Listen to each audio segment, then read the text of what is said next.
오늘도 사진 한 장 보여드리도록 하겠습니다.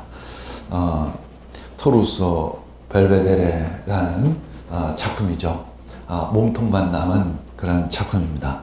짐승 가죽을 깔고 있는 남성의 상체, 어떻게 보면 흉측한 것처럼 느껴지지만 원래 모습을 상상하면 이 미켈란젤로 역시 감탄한, 그걸 미켈란젤로의 작품에 많은 영향을 끼쳤던 그런 작품입니다. 교황이 이 원 상태로 좀 복구해달라고 미켈란젤로에게 요구했지만 미켈란젤로는 이 모습 그대로가 더 좋다. 아무리 내가 잘한들 이것보다 더 아름다운 훌륭한 작품을 만들 수 없다라고 사용했던 그런 작품입니다.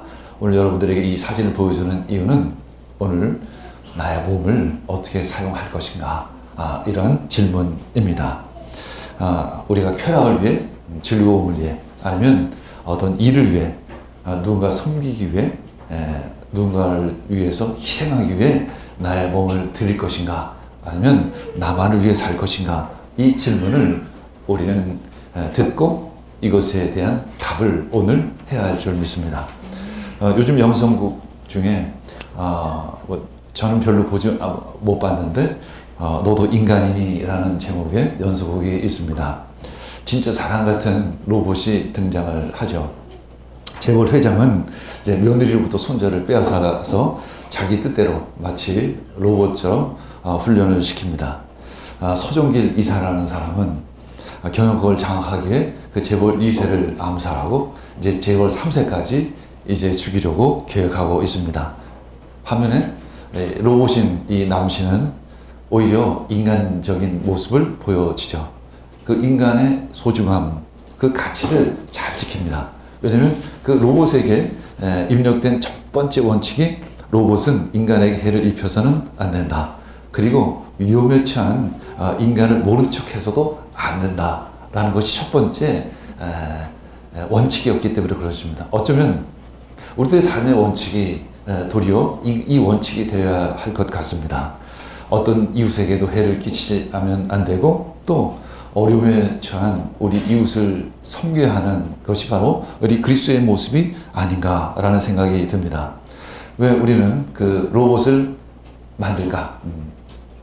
아마도 나 대신 일을 시키기 위해, 인간 대신에 일을 시키기 위해서 그 로봇을 만들었을 것입니다. 고대 시외 수메르와 아시리아 사람들은 그 신들이 인간을 창조한 이유는 무엇이었을까? 물론 그 신이 인간을 창조한 것은 아니지만 그들이 믿고 있었던 그 신이 왜 인간을 창조했다고 믿었을까? 그것은 바로 인간을 창조한 목적은 그 신 대신에 일을 시키기 위해서 신을 창조하신 것입니다. 한 것입니다. 그래서 출애굽기 1장 11절 읽겠습니다. 그래서 이집트 사람들은 이스라엘 자손을 부리는 공사 감독관을 두어서 강제 노동으로 그들을 억압하였던 것입니다. 물론 여기서 이집트 사람이라고 이야기하지만 애굽 왕이 되겠죠. 이 이집트 왕은 이스라엘 백성들을 노예로 삼아 고역을 시켰던 것입니다. 왜냐하면 당시에 노예 제도 없이는 그 거대한 왕국을 운영할 수 없었기 때문에 그렇습니다. 그리스의 국가, 예술, 문화, 학문, 그리고 로마 제국 역시 노예 제도 없이는 존재하지 않는다. 이런 이야기가 있습니다. 그러나 성경에서 하나님은 우리에게 어떤 분일까? 하나님은 우리를 왜 창조하셨을까? 하나님은 우리를 노예처럼 창조하신 것이 아니라 자녀로 만드셨습니다. 그렇게 존귀하게 만드셨습니다. 그래서 우리를 빚으셨다, 이렇게 표현하는 것입니다. 이 빚으셨다는 것은 마치 하나의 예술작품을 만들듯이 어머니가 아기를 정성스럽게 키우듯이 그렇게 우리를 창조하셨다는 것입니다. 오히려 하나님은 인간이 살아갈 수 있는 터전을, 그런 환경을 아주 조심스럽게, 아주 아름답게 만들어 주시고 계시는 모습을 우리 성경을 통해서 보고 있습니다. 창세기 2장 8절 읽겠습니다. 주 하나님이 동쪽에 있는 에덴에 동산을 일구시고 지으신 사람을 거기에 두셨습니다. 동쪽은 어디일까? 물론 많은 해석이 있지만 한마디로 좋은 자리입니다. 좋은 자리에다가 하나님은 그 에덴 동산을 만드셔서 그 에덴 동산이라는 것은 기쁨이 넘치는 낙원, 파라다이스를 의미하죠. 그리고 그 동산, 그 둘레에 울타리를 쳐놓은 것에 의미가 있습니다. 이것은 하나님의 보호와 사랑이 가득한 것, 하나님의 임재가 충만한 것, 그런 의미를 가지고 있습니다. 그래서 하나님의 영이, 하나님의 생명이 충만하기 때문에 그곳에는 부족함이 없다는 것입니다. 영적으로나 또 마음으로나 육적으로나 전혀 부족함이 없는 아주 충만한 것이 바로 에덴 동산이라는 것입니다. 그것을 스스로 조성하셨습니다. 마치 정원을 가꾸는 그 정원사의 모습처럼 하나님은 에덴에 동산을 손수 심으셨다, 이런 표현입니다. 히브리 원어로 보면 하나님은 에덴에 그 동산을 손수 심으셨습니다. 손수 만드셨습니다. 지금 우리는 한번 상상할 수 있습니다. 그 하나님 그분이 손수 정원에 나무를 심고 꽃을 가꾸고 우리들이 살아갈 환경들을 만들어 주시는 모습, 새를 불러 모으시고 먹을 짐승들을 불러 모으시는 그 하나님 그 아버지의 손길을 우리는 충분히 상상할 수 있습니다. 마치 사랑하는 딸을 시집 보내는 그 부모의 마음처럼, 그래서 가구도 준비하고 냉장고도 준비하고 가전제품도 준비하는 그 어머니의 마음, 마치 그런 마음으로 우리를 창조하시고 우리들의 삶의 터전을 준비하신 것입니다. 아가서 7장 12절 읽겠습니다. 이른 아침에 포도원으로 함께 가요. 포도움이 돋았는지 꽃이 피었는지 석류꽃이 피었는지 함께 보러 가요. 거기에서 나의 사랑을 임에게 드리겠습니다. 아가서는 우리가 성경에 이런 내용이 있을까? 이런 약간 에로틱한 내용이 말씀들이 담겨 있는 것이 의아할 수 있습니다. 그러나 우리가 그 성경 말씀을 딱딱한 율법으로 받아들이는 것이 아니라 하나님의 사랑의 메시지로 받아들인다면 이 충분히 아가서도 우리는 이해하고 깨달을 수 있는 것입니다. 그 아침이라는 것은 동이 떠오르는 새 아침이 시작되어지는 생명이 활발한 그 시간을 의미합니다. 포도가 무엇을 의미하죠? 요즘 사람들이 포도주를 참 좋아합니다. 이 포도주는 잔치에 없어서는 안 될 음료입니다. 이것은 바로 이 쾌락 중에, 즐거움 중에 최고를 상징하고 있습니다. 근데 이 잔치, 기쁨이 가득한 그 포도원으로 신부는 신랑을 향해 초청을 하는 것입니다. 같이 갑시다. 여기서 신부는 바로 성도 여러분들을 이야기하고 바로 신랑은 예수 그리스도를 이야기하고 있는 것입니다. 한마디로 이 천국 잔치에 예수님 함께 갑시다. 이 상황이 거꾸로 됐죠. 처음에는 예수님께서 우리를 초청하셨습니다. 그런데 이제 믿음이 자라고 그 성품이 자라가자 이제 신부는 그 신랑을 향해 그 포도원으로 함께 가자라고 이렇게 초청하는 것입니다. 그런 곳이 바로 에덴 동산인 것입니다. 참 아름다운 것, 풍요한 것, 우리가 지금 겪고 있는 분열과 갈등과 전쟁, 이런 것들은 전혀 없는 가장 아름다운 것, 그것이 바로 에덴 동산입니다. 그래서 우리는 가끔 믿으면 천국 간다라고 이렇게 이야기를 합니다. 믿으면 물론 우린 천국을 갈 것입니다. 마치 이 에덴 동산과 같은 그런 아름다운 그곳을 가게 될 것입니다. 그러나 그 에덴 동산, 그 천국, 그 낙원은 이미 우리 안에 시작되었습니다. 왜냐하면 우리 안에 예수 그리스도께서 함께 하시기 때문에 그렇습니다. 주의 영, 성령님이 우리 가운데 풍성하기 때문에 이미 우리들은 그 낙원을 맛보고 있는 것입니다. 그렇게 하나님은 처음부터 우리 인간들과 함께 팀 사역을 하기를 계획하셨어요. 창세기 2장 5절 읽겠습니다. 여호와 하나님이 땅에 비를 내리지 아니하셨고 경작할 사람도 없었으므로 들에는 초목이 아직 없었고 밭에는 채소가 나지 아니하였으며. 우리는 쉽게 이 말씀을 흘러 들을 수 있습니다. 우리 첫 번째 들에 초목이 없고 밭에 채소가 나지 않은 이유가 도대체 무엇일까? 한마디로 첫 번째는 하나님이 땅에 생명을 주시지 않았기 때문에 그렇습니다. 하나님이 일을 시작하지 않으셨습니다. 왜 일을 시작하지 않으셨을까? 그 땅에 경작할 사람이 없었다. 하나님은 경작할 사람이 필요하셨다는 것입니다. 여기서 경작이라는 단어는 하나님께는 쓸 수 없는 단어입니다. 하나님은 경작하지 않으시고 인간이 경작하게 될 것입니다. 그래서 경작할 사람이 하나님 입장에서 필요한 것입니다. 하나님이 부족해서 필요한 것이 아니라 인간이라는 사람을 만드셔서 함께 일하기를 원하셨던 것입니다. 그래서 아직 들에는 초목이 없었고 밭에는 채소가 나지 않았던 것입니다. 이제 하나님께서는 흙으로 인간을 빚으실 것입니다. 그리고 하나님 그 인간과 함께 일을 시작하실 것입니다. 그리고 하나님께서는 이 인간이 일을 할 수 있는 모든 환경과 조건을 만들어 주실 것입니다. 그것은 바로 생명입니다. 생명의 근원을 이 땅에 부어 주실 것입니다. 이 경작하다는 바로 섭니다는 의미를 가지고 있죠. 두 번째, 하나님은 자신의 일을 시작하시려고 이 땅에 흙으로 사람을 만드셨습니다. 땅에 흙으로 사람을 만드신 것입니다. 하나님은 영이십니다. 하나님은 흙의 존재가 아닙니다. 그런데 인간은 흙으로 만들어진 존재라는 것입니다. 그래서 인간은 이 땅에서 일을 하도록 만들어진 것입니다. 그러면서 또 인간은 영적인 존재이죠. 생명으로 하나님의 호흡으로 만든 존재인 것입니다. 그래서 하나님과 호흡할 수 있습니다. 하나님과 생명을 나눌 수 있습니다. 하나님과 교제할 수 있습니다. 그런 또 땅에서 일을 하는 그런 특별한 존재로 만드신 것입니다. 세 번째, 땅의 일은 하나님과 사람의 공동 작업이 됩니다. 물론 하나님 스스로도 모든 것을 하실 수 있지만 하나님은 동역하기를 원하십니다. 함께 하시기를 원하십니다. 교제하기를 원하십니다. 사랑하기를 원하십니다. 그래서 우리는 그 하나님을 사랑합니다. 이렇게 이야기하고 있습니다. 성경에서 가장 중요한 말씀 무엇일까? 한 단어로 요약한다면 무엇일까? 바로 사랑입니다.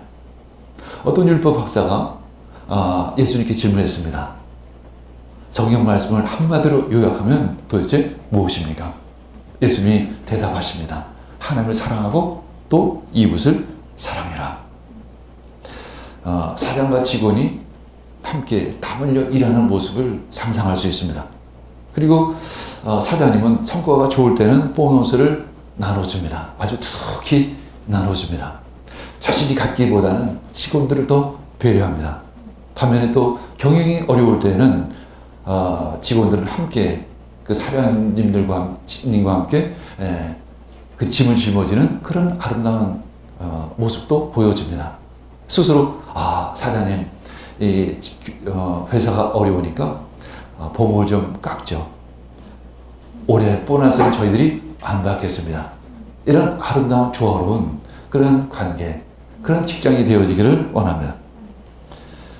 네 번째, 땅도 일을 하지만 그러나 그 땅은 아주 수동적으로 그 하나님의 말씀에 순종할 뿐입니다. 자, 창세기 1장 11절 읽겠습니다. 하나님이 말씀하시기를 땅은 푸른 우물 돋아나게 하여라. 씨를 맺는 식물과 씨 있는 열매를 맺는 나무가 그 종류대로 땅 위에서 돋아나게 하여라 하시니 그대로 되었다는 것입니다. 하나님께서 명령하시니까 땅은 그대로 되었던 것입니다. 자연은 마치 거대한 기계, 거대한 로봇처럼 보이지만 그러나 적절하게 잘 다스려야 한다는 것입니다. 왜냐하면 로봇이나 기계와 다른 것은 그것은 기계가 아니라 그것을 우리는 자연이다. 왜냐하면 그 안에는 생명이 있기 때문에 그런 것입니다. 어쨌거나 그래도 하나님은 땅에게 내라 이렇게 명령하시니까 땅은 아주 신속하고 아주 정확하게 순종을 합니다. 이 땅만큼 하나님의 말씀에 하나님의 정하신 법에 정확하게 분명하게 확실하게 순종하는 그런 피조물은 없을 것입니다. 우리 인간만이 뺀질거리죠. 생각이 참 많습니다. 지금도 여러분들 생각이 참 많습니다. 하나님의 말씀에 집중하시길 원합니다. 그때 여러분들의 심령을 하나님께서 열어주실 믿습니다. 여러분들 심령 가운데 하나님의 말씀, 그 생명의 말씀을 불어넣어 주실 믿습니다. 머리 돌리지 않으시길 원합니다. 내 심령을 활짝 하나님께 여시길 원합니다. 그때 우리는 하나님의 말씀에 순종할 수 있습니다. 머리를 돌리면 순종할 수 없습니다. 왜냐하면 이성으로 이해할 수 없기 때문에 내 생각으로 그 하나님의 말씀을 받아들일 수 없습니다. 내 영으로 성령의 충만함으로 말미암아 그 하나님의 뜻을, 하나님의 말씀을 들을 수 있기 때문에 그런 것이죠. 하나님은 이 낙원의 일을 인간에게 주셨습니다. 그것은 노역이 아닙니다. 창세기 2장 5절 읽겠습니다. 주 하나님이 사람을 데려다가 에덴 동산에 두시고 그 옷을 맡아서 돌보게 하셨습니다. 참 얼마나 참 그 섬세한 하나님의 모습 볼 수 있습니다. 에덴 동산을 다 가꾸시고 그리고 그 옷을 맡아서 돌보게 하신 것입니다. 낙원에서는 도대체 우리는 어떻게 일을 할까? 도대체 그 앞으로 그 천국에서는 우리가 어떤 일을 하게 될 것인가? 우린 충분히 상상할 수 있고 그려볼 수 있습니다. 한마디로 경작하고 지키는 일입니다. 근데 우리가 경작하고 그냥 농사 짓는구나, 잘 지키는구나 이런 정도가 아니라 이 경작, 이 히브리어로 아바드인데 이 단어 안에는 섬김이라는 의미가 담겨 있습니다. 잘 섬기라는 것입니다. 낙원을 잘 가꾸라는 것이죠. 그리고 잘 지키라고 이렇게 우리들에게 당부하고 있습니다. 어떻게 섬길 수 있을까? 섬김의 원리는 희생입니다. 희생입니다. 희생의 원리입니다. 이것이 또 십자가의 원리이기도 합니다. 자신이 썩는 것입니다. 죽는 것입니다. 그런데 이상합니다. 내가 죽을 때 생명이 다시 살아난다는 것입니다. 겨자씨 하나니 땅에 심겨져서 죽을 때 새 생명이 움터 나오는 것과 동일한 이치입니다. 자연의 법칙과 초자연적인 법칙은 같은 경우가 너무나도 자주 있습니다. 예수님께서는 십자가에 못 박혀 완전히 썩어 죽으셨습니다. 그런데 부활하셨습니다. 이것이 바로 생명의 원리이고 자연의 원리이고 초자연적인 원리 법칙인 것입니다. 이것이 바로 하나님의 말씀인 것입니다. 하나님의 말씀은 1.1획도 오차가 없으십니다. 요한복음 12장 24절 읽겠습니다. 내가 진정으로 너에게 말한다. 밀 하나가 땅에 떨어져서 죽지 않으면 하나님 그대로 있고 죽으면 많은 열매를 맺는다는 것입니다. 자연의 법칙입니다. 예수님께서는 자연의 법칙 그대로를 우리에게 말씀하고 있습니다. 하늘에 미달이 떨어져 죽지 않으면 도무지 나무는 맺힐 수도 없고 열매는 더더군다나 맺힐 수 없다는 것입니다. 열매 역시 죽어야만 그 씨가 땅에 떨어질 수 있는 것입니다. 어저께 이현희 부총재님이 자두 100박스를 우리 교회 가운데 보내주셨어요. 자꾸만 썩어가고 있습니다. 상하고 있어요. 더군다나 이 유기농으로 만든 거기 때문에 더 잘 상합니다. 근데 상해야 합니다. 그러면 그 씨가 다시 생명으로 자랄 수 있기 때문에 그런 것입니다. 이것이 바로 자연의 원리인 것입니다. 근데 예수님께서는 그 자연의 원리로 우리 초자연적인 원리와 같다라고 이렇게 말씀하고 있는 것입니다. 너희들이 죽어야 한다는 것입니다. 너희들이 희생해야 생명이 움틀 수 있다는 것입니다. 이것이 바로 섬김의 원리인 것입니다. 우리들의 일의 원리인 것입니다. 이 땅에 왜 전쟁이 끊이지 않습니까? 죽지 않기 때문에 그런 거죠. 나만 살겠다고 이야기하기 때문에 이 전쟁이 끊이지를 않는 것입니다. 경쟁이 치열한 것입니다. 희생이 없는 섬김이 가끔 있죠. 이것을 우리는 이기적인 섬김이다 이렇게 이야기합니다. 겉모습은 참 좋습니다. 겉모습은 섬기는 것처럼 보이지만 실제 유익은 열매는 자기가 다 먹어버리는 거죠. 우리는 그런 목회자나 그런 선교사를 참 싫어하죠. 여러분들은 사역의 열매는 참 많이 있습니다. 하나님의 일을 대단히 많이 하는 것처럼 보입니다. 그러나 남부럽지 않게 떵떵거리고 잘 살다면 자식들을 아주 비싼 아주 좋은 학교에 보내고 있는 그 선교사나 그 목회자를 보면 여러분들의 마음속에 씁쓸함이 남아 있을 것입니다. 우리 요르단 가난 농락교 교장님의 그 고백이 있습니다. 자기가 다른 건 다 희생을 했지만 그 집에 있는 노친, 그 안타까움, 그 마음 아픔, 그것만큼은 참을기가 참 어렵다는 것입니다. 희생인 것입니다. 희생을 해야만 생명이 움트기 시작을 하는 거죠. 우리 교회에서 많은 봉사자가 계십니다. 부엌 살림, 또 화장실 청소 열심히 하십니다. 근데 교회 남은 떡으로 자기 절친에게 은근슬쩍 줍니다. 이것이 섬김일까요? 아니면 세력 확보일까? 극단적으로 얘기하면 당직일까? 그것은 섬김이 아닙니다.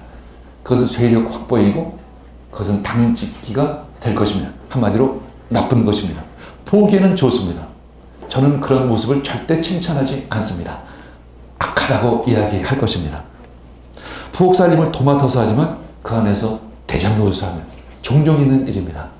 영역 확보일까? 아니면 섬김일까? 섬김이 아닙니다. 영역 확보입니다.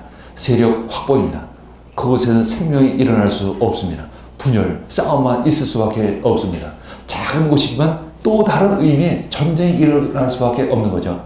마치 일본이 과거에 한국을 침략했듯이 영역 확보 이상의 아무 의미가 없는 것입니다. 악한 것입니다. 아무리 봉쇄의 모습으로 아름답게 보일지라도, 포장은 그렇다고 할지라도 그 안에 사랑이 없으면, 자기 희생이 없으면 그것은 거짓이 되어지는 것입니다. 또 이런 경우도 있습니다. 여러 여건이 허락하는 만큼만 섬깁니다. 요즘 토요일마다 이제 여러분들이 멀리서 이제 교회 와서 섬기십니다. 물론 어쩔 수 없이 바쁘셔서 자기 차례가 왔음에도 불구하고 못 오시는 분도 저는 이해를 합니다. 그런데 항상 자선책이신 분이 있죠. 내가 뭐 좀 바쁜데, 내가 좀 몸이 안 좋은데, 내가 감기 기운이 좀 있는데, 자, 그런 상황에서 진짜 자기 개인적으로 급한 일이 있고 중요한 일이 있으면 안 갈까? 우리 스스로 그렇게 돌아봐야 합니다. 여건이 허락하는 만큼만 섬기는 것, 그것은 진정한 의미의 섬김은 아닐 것입니다. 우리는 그 안에 항상 희생이 담겨 있어야 합니다. 헌신이 담긴 섬김이 있어요. 책임 이상의 일을 감당합니다. 일과 영석이라는 책에서 마이크라는 사람이 등장을 합니다. 그거는 아파트의 경비원이십니다. 20년 이상 그 자리를 지켰습니다. 그분에게 그 일은 직업 이상의 의미가 있습니다. 주말에 어딘가 여행을 다녀오시는 그 주민들을 보면 얼른 달려가서 짐을 내려줍니다. 아파트의 아이들의 이름을 모두 외웁니다. 아이들이 어디에 놀이터에 놀고 있으면 수시로 지켜보면서 아이들이 다치지 않나 조심스럽게 돌아봅니다. 구석구석에 지저분한 것들을 정리하고 청소를 합니다. 항상 그 아파트에 있는 주민들이 편안하게 쾌적하게 지낼 수 있도록 준비를 하는 것이죠. 물론 자기 일 이상일 수 있습니다. 그러나 그 마이크는 아주 기쁜 마음으로, 헌신하는 마음으로 자기 일을 감당하고 있는 것입니다. 또 희생이 담긴 진짜 섬김이 있죠. 가끔 우리 리아스에 가서 보면 제가 함께 기도하고 또 축복해주면 어떤 할머니가 어떤 그냥 주머니 깊은 곳에서 꼬깃꼬깃한 1000루피는 얼마냐면 100원 정도 되는 돈을 저에게 주십니다. 참 이것은 마치 자신의 모든 것을 다 드리고 싶은, 하나님께 드리고 싶은 그 마음이죠. 희생이 담긴 섬김입니다. 자신의 목숨을 걸고 이웃을 섬깁니다. 우리는 그것을 우리 기독교 안에서는 순교다 이렇게 이야기를 하죠. 희생이 담긴 섬김. 그래서 그 안에는 생명이 움트기 시작을 합니다. 진정한 사랑이 그 안에 있는 것이죠. 예스 미션 역시 그렇게 시작을 한 것입니다. 그저 희생이었습니다. 그저 사랑이었습니다. 내가 죽는 것이었습니다. 우리들의 이름을 드러내는 것은 아무것도 없었습니다. 오직 그분들을 위해서 열심히 섬겼을 뿐입니다. 이제 그 열매가 맺혀지기 시작을 합니다. 왜냐하면 우리가 죽었기 때문에 그런 것입니다.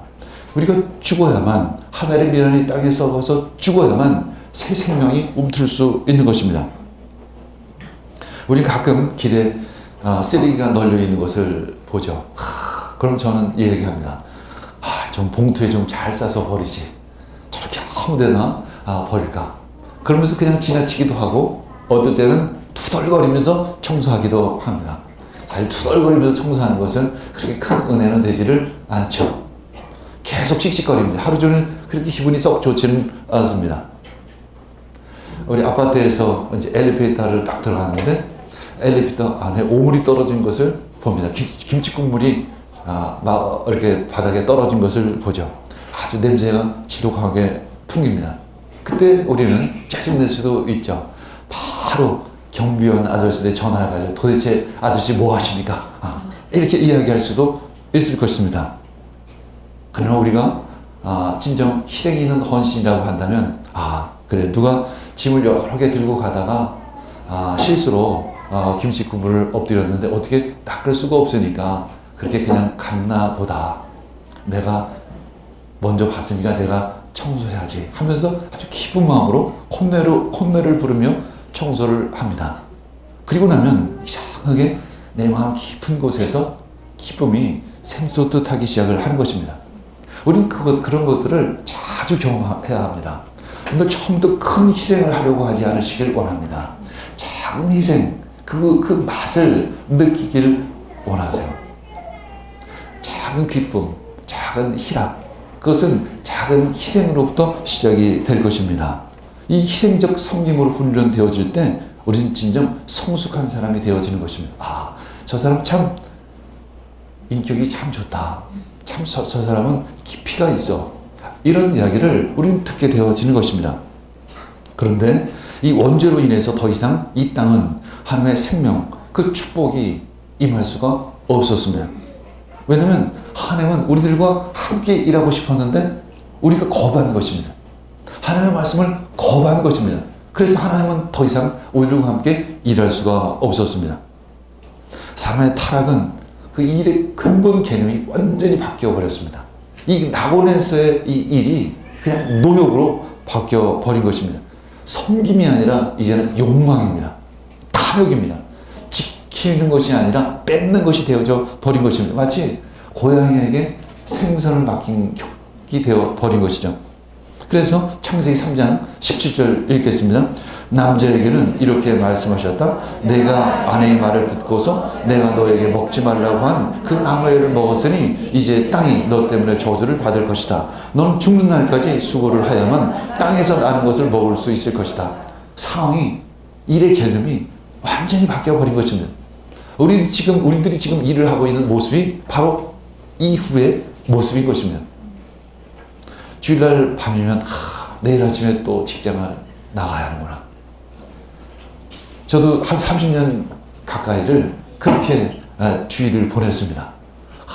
내일 아침에는 또 직장을 가야 하는구나. 그러나 만약에 우리들 직장이 낙원이라면 그 낙원에 갈 기쁨으로 주일날 밤이면 잠을 설칠 것입니다. 이제 그래서 힘이 필요한 시대가 왔죠. 그래서 남자 선호 문화가 시작이 됩니다. 남자가 우선이고 그래서 가부장적인 이 사회 문화가 시작이 되는 것이죠. 왜냐하면 힘이 있는 남자가 더 일을 잘하기 때문에. 그래서 기왕이면 아들 낳았으면 좋겠다. 우리 아내 뒤에는 그렇게 생성이 되는 것입니다. 기왕이면 아들 낳았으면 좋겠다. 그런데 요즘엔 많이 바뀌죠. 특히 우리 대한민국 이 땅에서 더 이상은 그 일의 개념은 그런 일의 개념이 아니기 때문에 힘으로 하는 일이 아니라 때로는 여성들의 그 섬세한 손길이 더 요구되어지기도 하기 때문에 상황이 많이 바뀌었죠. 잘 섬겨야 했습니다. 그러나 우리는 잘 섬기지를 못합니다. 기쁨이 아니라 그저 입에 풀칠하기 위해 아주 극심한 노동을 하는 거죠. 그래서 우리들은 마치 돌아보면 거대한 조직의 어떤 부속품 아니면 소모품 취급을 당하고 있는 것은 아닌가 그런 생각을 할 때가 자주 있습니다. 저는 그래도 교수 생활을 했기 때문에 덜 했지만 그래도 직장에 다니시는 분들을 보면 그런 생각을 자주 하게 됩니다. 마치 부속품처럼 쓰여지다가 버림받는 신세. 그것이 진짜 인생인가? 저 역시 대학 교수직을 사임하고 돌아보니까 그런 생각이 가장 먼저 들었습니다. 나도 그 정도 생각을 하는데 일반 직장을 다니시는 분은 얼마나 그 마음이 더할까? 그래서 대한항공의 직원들이 지금 피켓 시위를 드는 것이 바로 그러한 이유겠죠. 난 더 이상 부속품이 아니라는 거죠. 난 더 이상 소모품이 아니라는 것이죠. 그러나 사실은 이 땅에서 그것이 해결되어지기는 참 쉽지는 않았습니다. 그것은 주인의 문제도 아니고 종업원의 문제도 아니에요. 우리 모두의 문제이기 때문에 그런 것이죠.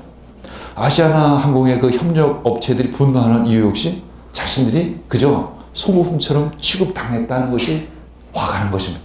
그래서 때로는 목숨을 끊는 그 비극을 우리는 보게 되어지는 것입니다. 참 노인 재벌 총수가 수갑을 차고 있는 모습이 참 안타깝습니다. 마음이 아픕니다. 한마디로 이 서민들의 분노가 그를 수갑을 차도록 했던 것이죠. 그것은 어떻게 보면 우리 모두의 잘못인 것입니다. 우리 모두의 죄인 거예요, 사실은. 모든 관계, 노사관계나 동료관계가 모두 싸우는 관계로 바뀌어져 서로 뺏고 뺏기는 그런 관계가 되어져 버린 것입니다. 전도서 3장 22절 읽겠습니다. 그리하여 나는 사람에게는 자기가 하는 일에서 보람을 느끼는 것보다 더 좋은 것은 없다는 것을 알았다. 그것은 곧 그가 받은 몫이기 때문이다. 우리가 돈을 많이 버는 것보다 더 중요한 것은 내가 하는 일에서 보람을 느끼는 것. 참 그런 인생을 살 수 있다면 참 잘 살았다. 우리 그렇게 평가할 수 있을 것입니다. 100억, 1000억을 버는 것이 아니라 돌아보니까 참 잘 살았다. 전 그래도 후반부에 난 그래도 참 보람이 있는 일을 했다. 저는 그렇게 자평을 할 수 있습니다. 큰 돈은 벌지 못했지만 목회자가 또 큰 돈을 벌어서도 안 되겠지만 아직도 전세 살고 있지만 그래도 참 보람이 있다. 돈이 아니라 보람이고 영적인 만족인 것입니다. 우린 잘 지켜야만 했습니다. 그러나 우리는 잘 지키지를 못합니다. 개발이란 이유로 인간의 탐욕은 땅을 아주 농락하고 파괴하고 있죠. 제가 요즘에 생수를 사서 마시기 시작했습니다. 좀 자꾸만 몸에 아토피가 나서 근데 이제 오늘 이 메시지를 보고 더 이상 이제 페트병에 물은 마시지 말아야 되겠다 그렇게 결정을 하게 됩니다. 왜냐면 매년 1300만 톤의 플라스틱 쓰레기가 바다로 버려지기 시작을 한다는 것입니다. 플라스틱을 쓰는 국가 중에 첫 번째 1위가 어느 나라일까요? 바로 대한민국입니다. 여러분들 1인당 사용하는 양이 1년 동안 98kg입니다. 거의 100kg에 가까운 양을 사용하고 있습니다. 근데 이 플라스틱이 이 태평양 바다를 오염시키고 있습니다. 그 많은 섬들의 그 새들이 그 플라스틱 그 찌꺼기를 먹습니다.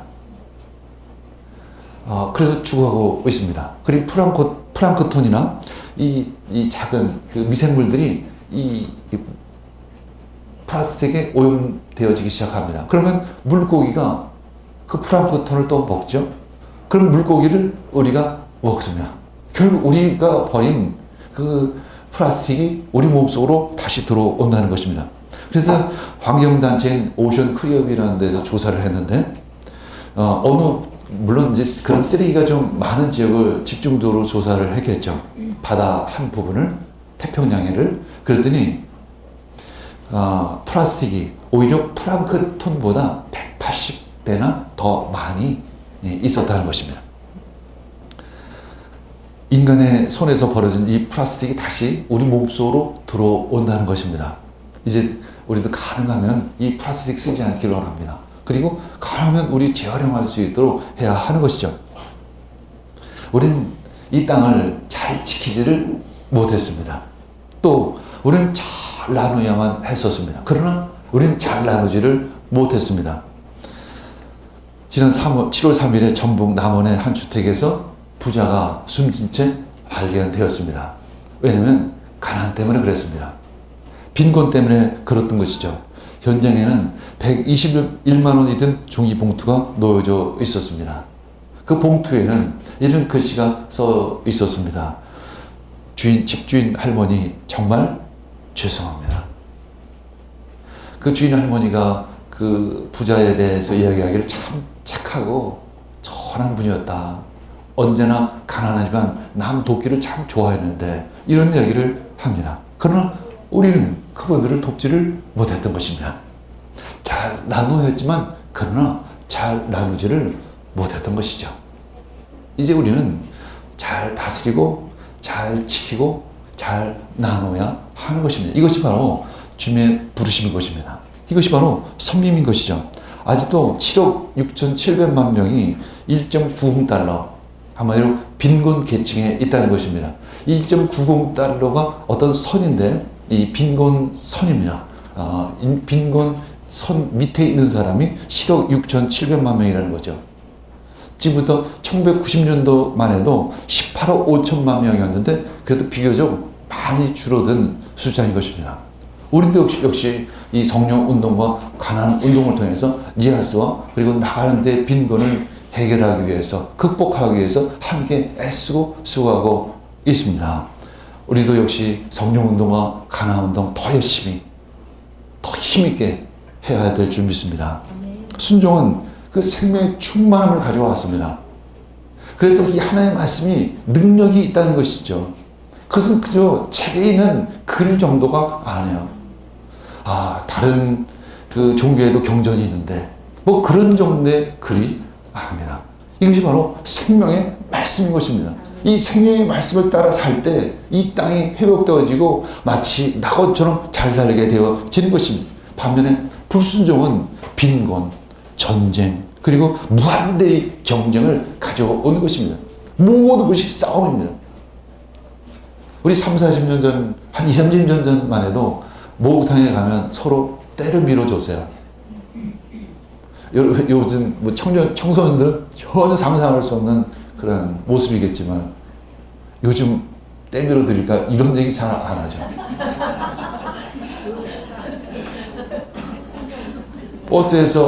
버스에서 지하철에서 저기 무거운 짐을 들고 있어도 받아줄 수가 없습니다.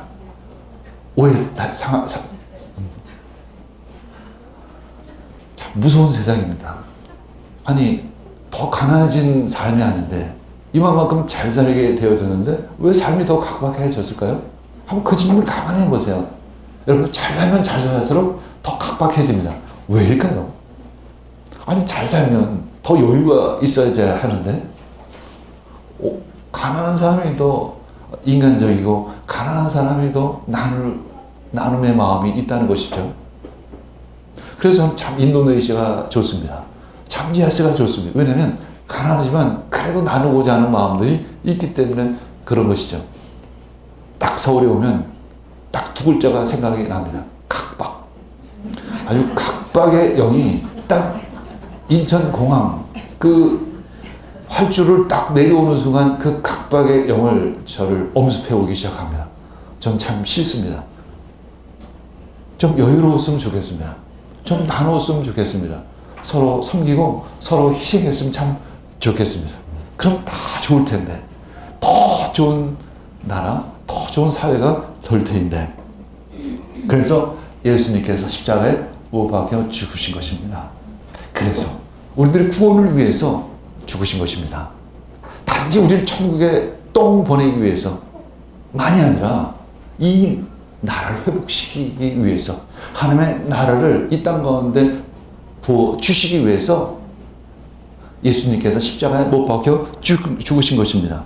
예수님께서 십자가에 못 박히시고 부활하시고 승천하셔서 하나님 우편에 앉아 계시면서 우리에게 성령을 부어 주셨습니다. 오순절날 마가의 다락방에 성령의 임재가 있자 모든 상황이 다시 바뀌기 시작을 했습니다. 아담과 하와가 죄로 말미암아 모든 그 일의 개념이 바뀌었던 것처럼 이제 또 다른 상황이 다가오는 것입니다. 새로운 반전이 시작이 되는 것입니다. 어느 때부터 오순절 마가의 다락방에서 성령이 임하시자 사도행전 2장 45절에서 47절 말씀이 새로운 국면이 시작이 된 것입니다. 시작. 그들은 재산과 소유물을 팔아서 모든 사람에게 필요한 대로 나누어 주었습니다. 그리고 날마다 한 마음으로 성전에 열심히 모이고 집집이 돌아가면서 빵을 떼며 순전한 마음으로 기쁘게 음식을 먹고 하나님을 찬양하였습니다. 그래서 그들은 모든 사람에게서 호감을 샀습니다. 주님께서는 구원받는 사람을 날마다 더하여 주셨습니다. 지금 이 시대에는 내 것을 팔아서 누굴 준다? 미쳤어? 그러나 성령이 임하시자 재산과 소유물을 팔아서 모든 사람에게 필요한 대로 나누어 주었다는 것입니다. 요즘 시대는 모이는 것을 싫어합니다. 모든 것이 SNS이고 모든 것이 카톡이고 얼굴과 얼굴 맞대고 이야기하는 것을 참 부담스러워합니다. 더더군다나 모르는 사람들끼리 만나서 이야기하고 나누고 이야기하는 것을 참 부담스러워합니다. 그러나 그들은 날마다 한 마음으로 성전에 열심히 모여서 집집이 돌아가면서 빵을 떼며 순전한 마음으로 기쁘게 음식을 먹었습니다. 요즘 현대인들은 자기 집 오픈하는 거 굉장히 부담스러워합니다. 왜일까요? 왜 이렇게 잘 사는데 가보면 진짜 잘 삽니다. 근데 부담스러워합니다. 왜냐면 우리 집이 24평인데 우리 집은 아직 32평인데 우리 집은 아직도 40평밖에 안 되는데 이것이 벌써 딱 부담이 되기 시작을 하기 때문에 집을 오픈하기가 참 두렵습니다. 가끔 또 어느 집 신방을 갑니다. 그 집이 한 70평, 80평, 100평 정도 됩니다. 그러면 간 사람이 씌어져 있습니다. 나는 10몇 평인데, 나는 22평인데, 참 끝이 없습니다. 도대체 이 경쟁은, 이 싸움은 어디서나 끝이 날까요? 집집이 돌아가면서 빵을 떼며 50평이든 40평이든 새빵이든 전세든 사글세든 그게 무엇입니까? 어떻게 진짜 하나님의 축복을 조금 더 받아서 그쪽으로 다른 쪽은 내가 더 축복을 받았는데 그쪽으로 또 축복을 받아서 집이 좀 넓은 것 뿐인데 그렇게 편안하게 생각을 하면 될 텐데 그냥 그걸 다 따지는 것이죠.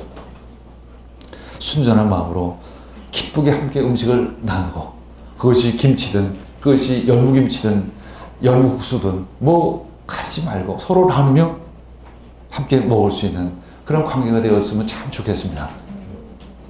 그리고 하나님을 찬양하며 그래서 그들은 모든 사람에게 또한 좋은 호감을 사는 거죠. 그래서 주님께서는 구원받는 사람을 날마다 더해 주시는 것입니다. 그래서 교회가 부흥하는 정도가 아니라 이 하나님의 나라가 확장되어져 가는 것입니다. 이런 마음, 이런 생각, 이러한 뜻을 가진 사람들이 점점 많아지는 것입니다. 그때 이 나라는 회복되어질 줄 믿습니다. 그런 나라가 속히 오기를 우리는 기도해야 하는 것이죠. 여러분들 참 하나님의 자녀가 되기를 원합니다. 우리 함께 기도하겠습니다. 주님 감사합니다. 오늘 하나님께서 우리들을 이 땅을 다스리는 청지기로 부르셨습니다. 그리고 우리들에게 성령을 부어 주셔서 서로 나누고 서로 헌신하며 서로 섬기며 희생할 수 있는 그러한 마음들을 허락하여 주셨습니다. 성령님 저희들 가운데 풍성하게 채워 주셔서 내 것을 내 것이라고 하지 않는 우리 모두가 되기를 원합니다. 모든 사람에게 필요한 대로 나눌 수 있는 우리 모두가 되기를 원합니다. 주님 함께하여 주시옵소서. 이 모든 말씀 예수님의 이름으로 기도합니다. 아멘.